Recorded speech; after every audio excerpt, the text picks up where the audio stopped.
आज हमें मिली फ्री की टिक्की खाने के लिए। फ्री की चीज़ें कैसे पसंद नहीं होती, मुझे बहुत पसंद है। Welcome to my mini vlog. मैं और मिठू में आज सुबह सुबह चल दिया बस में बैठ के घूमने, और ये था हमारा सोलो ट्रिप। मतलब डुग्गू भी और मैं भी दोनों फर्स्ट टाइम अकेले कहीं जा रहे थे।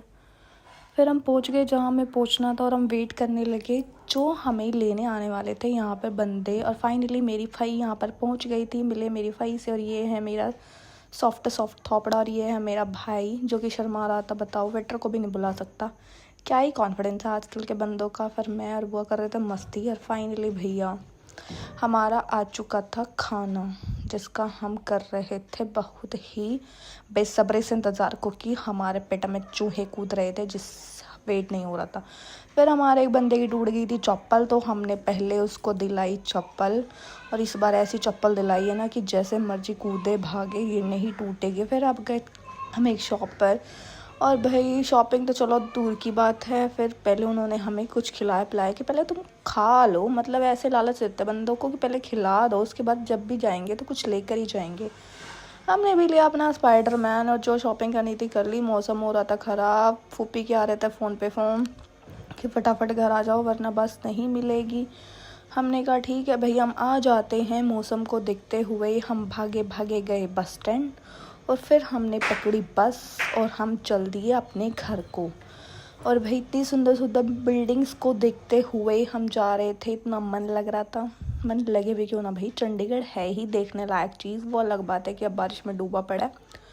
फिर हम पहुंच गए थे चंडीगढ़ के बस स्टैंड पे। ये है 17 सेक्टर का बस स्टैंड। और फिर हमें लग गई थी फिर थोड़ी सी भूख, और फिर इस भूख को मिटाने के लिए हमने खाए मसालेदार कुरकुरे, जो कि मेरे बच्चों ने मुझसे छीन लिए।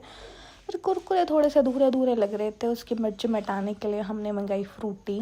घर जाके हमारा स्वागत हुआ फ्रेंच फ्राइज़ और मोमोज़ के साथ। मेरी बुआ इसको थोड़ा कुछ और ही बोलती है, अगर मैंने आपको बता दिया तो आप लोग इसको नहीं खाओगे, तो नहीं बताती हूँ। हमने भाई जम के खाया, और फिर हमने सारा माल ताल निपटा के पन्ने सन्ने कर दिए अपने खाली। थाली पाली खा ली, और डुग्गू जी कह रहे हैं मुझे खाना है। रात के 12 बज रहे थे। फिर हमें लगा कि चलो भाई कुछ अधूरा अधूरा लग रहा है। तो क्या अधूरा लग रहा था, ये अधूरा लग रहा था। हमने आज पूरा दिन चाय नहीं पी थी, तो हमने बनवाई चाय अपने, जो हमारे घर का बेस्ट चाय मेकर है, कड़ा कड़ा के चाय को स्वाद बना देता भाई बिल्कुल। फिर चाय भी थोड़ी अधूरी लग रही थी, तो फिर हमने उसके साथ लपेटी नमकीन। लेकिन फिर भी हमारे मन को शांति नहीं थी, ना ये सो रहा था। तो हमने प्लान बनाया आइसक्रीम खाने का, और हम चलते आइसक्रीम खाने। और जब हम आ रहे थे तो नीचे खड़ी हुई थी जीप, शायद इसको लंडी जीप बोलते हैं। पंजाबी को बड़ा शौक होता है ऐसे ऐसी जिप्सियों में घूमने का। और ये दोनों हो गए थे सवार, क्योंकि भाई यूवी और डुग्गू को मशीनरी बहुत पसंद है। इन्हें तो एक पेचकस भी मिल जाए ना तो ये उसमें भी खुश होते हैं। रात हो गई थी बहुत, चलो हम सोते हैं, बाय बाय, आप भी सो जाओ।